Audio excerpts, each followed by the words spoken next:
Hello, everybody. Welcome to the finals of Ancients from Gen Con 2022. Chris Nirvana Tool here, commentating on my own match in the finals against good old Woodrow Hood. My only loss in Swiss at the time. If you guys have watched any of my other cut videos from this Gen Con, you notice I have the audio in the background. Unfortunately for this one, there was a group of about 4 idiots who decided to stand right on top of the camera and have conversations non-stop during this entire match. You will hear them talking about the most random BS more than anything. So the volume's a little lower, but I'll do my best to just kind of tell you all what's going on at this point, especially as I remember it anyway. But Woodrow on the left, running a different type of Adar army than we saw from Midge, a.k.a. Fat Kid. He's starting Lear militias, which is very advantageous to me. When we played in the Swiss against Kothka, who's still trying to go Serene, Karatchuk, or any kind of level 5 with a King's Lady and just attack the back ranks, Adar army, of course, is just trying to play some cards. And we see Woodrow showing you the kind of hand he has. Very different than Fat Kid's deck for sure. But when we played in Swiss, I won game one handedly because he's starting Lear Militia. So going into this matchup, I knew game one, as long as he didn't have like a god hand and I didn't draw absolute garbage, I felt pretty confident that I could win this. He doesn't have as much pressure on my front rank in order to break it before I can kind of get to what I need to do. So first action from each of us, we see our Warlord abilities being used. I went digging for a card. I don't recall what I took, probably a combo piece. And then we see Woodrow seeing if I have Back Alley Tavern. He's taking a look for a level 1, trying to see what he can get going. So he has identified that Ryan Mornington is really the level 1 that he's definitely going to be starting in the next game because Gunda dies to Ryan Mornington. I respond with a Bokos, who gives so much mileage, all those fighter actions that are in my discard pile from Kothka's ability. I can do it. So I show him in there is a loyalties reward. So that's kind of a combo piece. I probably took the Bokos if I had to guess. Just what was I fishing for? Was most likely that. So we see Woodrow used the Auroch Knights, which is something that Midge didn't have. It's a level 2 spend order to put in 2 level 1s at once and give them +2 attack, +2 AC until the end of turn. That +2 really does do a difference, usually. I try and take a swing at him with my Gunda, and you'll see that that's kind of a story of the match, where Gunda keeps trying to swing at Ryan Mornington, it's just a no-go. And now we see that Ryan Mornington has a fine hilted saber, which gives him a spend order to do 2+3s, and then with all those bonuses, it gets even higher. So Woodrow's starting to get the pressure that he lacks from his starting army already on board now. So here in the background, we hear him talking like, "Here comes the winter warfare." So he's spent a derby there, just kind of seeing like to get me nervous. At this point, taking a look at my hand, I'm not really even concerned about winter warfare. I like where my hand's at this point. And we see him swing a Gunda, attempt to use Ryan Mornington's react to prevent my react, and then I use rescue because that react targets my Gunda, and I can rescue that. My Kothka doesn't need skill at all, so I cancel that action and get my Gunda to basically live again. It's essentially rescue becomes canceling a strike against Ryan Mornington. So then I try and use that Gunda to go at that Leonora and just completely shut him down, and of course we could not hit. This does not stop that. So Leonora's still sitting there looking real pretty. But my ranks are pretty good considering. We see Woodrow kind of thinking out his moves. We know we saw a Phoenix Feather, we saw Recruiter's Orders, and I think those are the end and out match, I believe, are the only other cards in his hand at this point. So he's just kind of going on board. And me, I put down a Bokos and then picked it back up and then just dropped Serene. Usually when I'm dropping Serene, I'm usually tipping my hand that, hey, I'm about to start coming at you. Mostly because throughout the tournament, the second I dropped Serene, that was the moment where my opponent stopped, thought about it. How many actions do I have before my Warlord gets attacked? What do I need to do to avoid this? Like that was like the signaling right there. And then here comes COVID. So he's taking a look. He's like, okay, what can COVID do right at this moment? And he's like not even taking any risks. He's spending Rosalie back and falling his Warlord forward just to kind of put another body in between. If Serene uses its ability to have COVID attack the back ranks, and COVID now has a Monkey's Paw. So he's doing 2 wounds of strike, and he has an additional melee strike as well. So Monkey's Paw, one of the many items that I have in there, along with Grimsteel and King's Lady being the optimal one. So we see Leonora taking a swing at Gunda and whiffing, and then finally getting the kill. He reacts with an outmatch, and that Lenora has, I know it's a little off camera now, has 3 strikes thanks to Rosalie's ability. So we see the outmatch hitting Kanag, who has 2 hit points anyway. That's all he's in there for. So he's starting to do things, and he crushes Kanag. Up they go.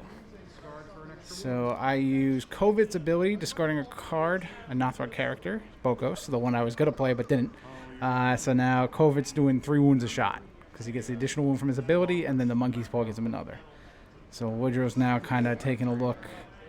He can't even spend back the Lear Militia to stun his Warlord to the front. He's got those 2 items in hand that don't do anything. So he's just kind of looking. This is essentially a GG. He's just kind of trying to make sure he doesn't miss anything. And here comes the pain with the Lear Militia. He swings and misses. So now obviously the thought is here, like, should I just swing right here? Like, what am I pausing for? Really what I'm considering right now is what character can I kill with my altar and still have my ranks stay alive. I'm trying to run through the options, like what are the 2 cards in his hand. I don't think it's Hero's Gambit, which would be an absolute crusher right here, just because I feel like he would have used it right away, just to get rid of these Gundas. So that's why I'm like, but the other card I was worried about was Exhaustion. But I was pretty sure he didn't have that either, but I just kind of decided I'm not going to take any risks there. I'm not going to risk the Exhaustion. I'm pretty confident on the Hero's Gambit not being there, so like, I don't want to risk Gunda's react and cancel, so let's keep that 2 HP Bokos there. Give me an extra charge in case I need that 3rd strike, and it's a higher bonus. But here we go. Serene, COVID on Rosalie. Poor Rosalie's going to get exploded. And it's for 3 wounds. Woodrow, being the fun guy that he is, he's like, yeah, I think that's enough HP. And then I react with the altar, anything but a 1 on Adarami for the game 1 win, and that will do it. That's a big old U, my unrivaled dice, with showing the 1 on the bottom. As we remember from the last thing, like I got a little annoyed when someone referenced that the dice might be weighted. And here, this right here at this point, after this game ends, all this chatter that's kind of in the background, I don't know if anyone can hear it, but let me try and turn it up a little bit for you guys.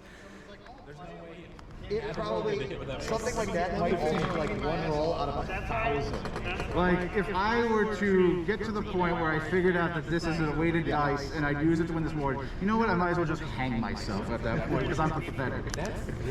So, like, that's the kind of conversation that's happening there. I'm going to lower it down a little bit more. But that's basically it. Like, once they saw that U, they started talking. It's like, oh, yeah, you know, this probably affects something. And, like, to me, like, the fact that Vic was still talking about it really annoyed me. And this is, like, that's it. Like, I'm aggravated. All this talking. Fat Kid's there constantly talking. Like, everybody's just talking about, oh, your hand's good, or all this, or, oh, blah, blah, blah. And it's just like, that's it. I'm fed up. I'm aggravated. And this is where my body language changes, and I go very red. This is where it's like, all right, I'm aggravated now. And I think Woodrow starts to pick up on it, and he's like, how am I going to exploit this? I mean, Vac's up 1-0. I shouldn't be aggravated, but these external factors, they do play into it. And this is something that we don't really have in the online events that we've played. So now back to in-person Warlord, it really is a factor. We have like 5 people sitting around literally nonstop talking as they're watching the game. You know, in most situations, the judge would kind of come over there and kind of clear that up. But, like, obviously, we're all friends, we're all close, and it's just kind of like whatever. Usually, I'm pretty good with that. I can tell you that Rogue Panda Art, my fellow Jersey player, him and I went through some ridiculous training while playtesting for like Ascension for Gen Con one year. This was many years ago, but we would play the Rooster Teeth podcast on max volume on the back of his computer while we were playing Ascension board games and testing, just to simulate the sound of being at Gen Con where everything's just very loud and everything's talking. So I'm kind of used to that usually, but like just now at this point it's like after 1 a.m. I got up at like 6 after a night of drinking. My insides were very blue because of some blue Long Island iced teas I was drinking, so it was not good. But either way, my patience is short there, and you kind of see my body language change, but still sticking to the plan. Start off first action, Kothka. We see like my bar fight go away, which Woodrow was enamored by. Woodrow's like, Woodrow was expecting me to just kind of bar fight right away and just kill these characters. But I should also update the game tracker, shouldn't I, here, folks? What's the point of having the game tracker if I don't update it? So Vac good old has that first win. And so we see Ryan Mornington getting the extra strike. And then this is for the like 400th time I swing at Ryan Mornington and cannot hit. That was a +7 strike. I think I rolled an 8 there, right? Yeah, so like a 15. But Ryan Mornington currently is 17, so cannot hit him for the life of me. No rescue this time, so down goes 2 Gundas from these extra strikes. So that's missing that strike is very big. So now I go to the main idea of Serene, and Woodrow responds with Winter Warfare right away. I have Karatchuk, so I am 1 action away from here, just murdering him. Well, that's a Rotarius, actually. And then we see a Hero's Gambit, which is ideal situation for Woodrow. And 2 wounds to Kanag, 2 wounds to Gunda, and that's a scoop right away. Real quick game. Missing that Ryan Mornington just completely crushes me. Having him go Hero's Gambit and taking out essentially my entire starting army on anything but ones, it's like that's nothing that I can recover from. I need 1 more action, and then everything was done. But at that point, all my characters would stun forward, and then it's just a matter of him sitting there, just swing at that altar, kill it, everybody falls forward, takes a wound, and then that's really the end of me. There's no way for me to come back at that point. So a very quick game 2. So all that happening on top of me being very aggravated, it's just one of those, like, I'm very quiet at this point. But Woodrow, of course, is still... we won't hear it too much because Woodrow is chirping a little bit. Friendly, of course. Good old... Me and Woodrow, we rag on each other all the time, but really we do love each other. But he senses that I am aggravated. So, like, he's gonna poke the bear a little bit. But it's all fun. It's a matter of trying to tilt your opponent. I've done that to many people in the past. So I am not one to ask for sympathy in that regard. So I totally get it. But very quick game, and now we just kind of have to go to game 3 and see what happens. And to me, I'm still okay with it. Like, obviously, game 1. Again, I knew I was a lock because of his starting army. Unless he had a god hand. Like, all right, cool, I'm going to get that. Now I just need to have a good hand and him not have an insane hand in 2 games, which is totally possible. It hasn't happened yet at this point because now we're still in the same script as we were for Swiss, but I'm still kind of confident because that hand in game 2 was really good. I had Rotarius and Serene, and I was ready to go. It's just that Winter Warfare plus Hero's Gambit and the Rosalie going off on Ryan Mornington is just like, okay, all the things I needed to I got all the things that I didn't want to go wrong went wrong, and that was the end of it. So there's just no recovery. It's like, all right. I think you hear Woodrow in the background. I don't know, for a while back he's kind of like, that's Warlord, and it's true. So we get some more initiative.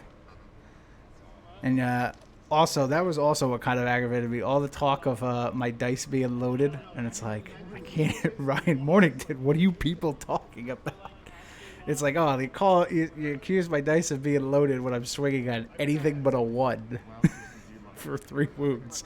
But when I'm swinging for a clutch roll, which I need here, and we try it again, and nope, we're still got a big old donut on that one. Still cannot hit Ryan Mornington for the life of me. So that's not good, and it's looking very familiar. I'm not even looking at my hand at this point. Just like, all right, let's see what happens here. So he rolls a 2, and that is going to whiff on Gunda because Ryan Mornington's +6. 3 from the brother, base +1, and 2 from Adarami. So Woodrow just kind of making sure that doesn't add up. But he still gets another one of the Gunda. And then here we go. This is a lot more of the he senses I'm tilted, so he's going to fuck around with me. He's saying, no, I swung at that Gunda in the middle. Put that one in the discard pile. And he tries to reach my card, and you see me swat his hand away. And I'm like, just stop. Just stop this. Like, I am fed up. Here I'm joking around saying, Judge, he's BMing me. Like, it's just, I don't want to hear about it anymore. Like, but Woodrow's still, like, trying to, like, just, yeah, come on, poke. Like, he's keeping on trying to get me to tilt. But, I've been here before. I'm not going to tilt. I'm already angry, but I'm not tilted. I want to fight everybody who's standing around and yelling, but that's another thing. So we see me chuck away a whole bunch of card draw. And still from the Kothka, so Woodrow's thinking, oh, yeah, and what else did you, if you didn't get any of that card draw, what did you take? So usually you kind of assume it's a combo piece. I really wish I could remember what I took, but I don't know. The Ryan Mornington here swings, and we see another 2. So him missing 2 out of the 3 Ryan Mornington strikes is huge. And I drop Serene. And this is looking very familiar. Just kind of go for it. Just go. And he's going to Hero's Gambit with Ryan Mornington to try and take that guy out. And he hits for 2. Gets the react going. Canag falls. And he's going with the second strike. And here I can kind of see, if I wasn't tilted, but he put the Hero's Gambit on the other one. I clearly knew what he was doing, though. But here we see me going Karatchuk, which is huge. No more level 1 characters in the front rank. So that's the end of that. He can't play anything here, and he has a clogged 2. So he says, I need to spend Rosalie back, because otherwise Karatchuk can swing and kill, and I drop a King's Lady. So he's now in a very clogged position. He's 2-2 there. He's got Rosalie in the back. He has some Auroch Knights. He can't put them into play with that. They can't come into play in the front rank because of Karat. So he's sitting here, what do I do? He doesn't know. And he uses his ability for Adarami just to go looking. And then I see with him looking, as he looks at the bottom of those 3 Winter Warfare at the bottom of the deck, that feels good. He's sitting with a Spencer in hand. So he's kind of like, all right, what do I do with this? And then at this point, he also realizes, oh, wait, I could have just stunned to the front. And he could have. He could have spent Brother Domini backwards, stunned his warlord to the front. At that point, it's a very different game. I probably stunned Karatchuk to the front, but because he didn't see it, that's the end of that. So Karat goes, swings at Rosalie dies. Karat swings with the 3rd strike with the King's Lady for 3 wounds on a Darby, and that does it. Down goes Frazier. The number 1 seed finally loses, Woodrow, and Vac is our champ. Look at that. And showing my hand of what else has there, but yeah, that'll do it. So I get the W. I mean, everybody kind of, anyone who's in our little close-knit already knows, but yeah, that does it. Kothka kind of gets there, but little relieved, a little less aggravated once that happens, and now comes the sweet uncut card sheet, which got completely crushed thanks to UPS. No shout out to UPS. They can go screw, because they decided to put heavy boxes on top of my box where I shipped that and completely crush it. So not happy about that, but I've found a way to kind of flatten it out a little bit. But that'll do it. And that'll do it. That's all the games I have recorded here, guys. So hopefully you had fun watching. It was a lot of fun doing these. I want to do more of these. Once as more in-person events happens, I want to do more commentary like this. And I like the setup. I think everything's kind of clear. I just got to work on a little lighting glare, but that's about it. But either way, and there we go. There's a counterattack box in the prize pool. Very happy. But if you guys like this video, give me a like, give me a sub. Do all those things that you're supposed to say whenever you make videos. You guys know the drill by now. But let me know what you thought about this game. And also let me know what you guys feel if you ever have in a situation where everyone's chirping while you're playing your game. But either way, until then, thank you very much, guys. It's been fun. Have a good one. Bye-bye.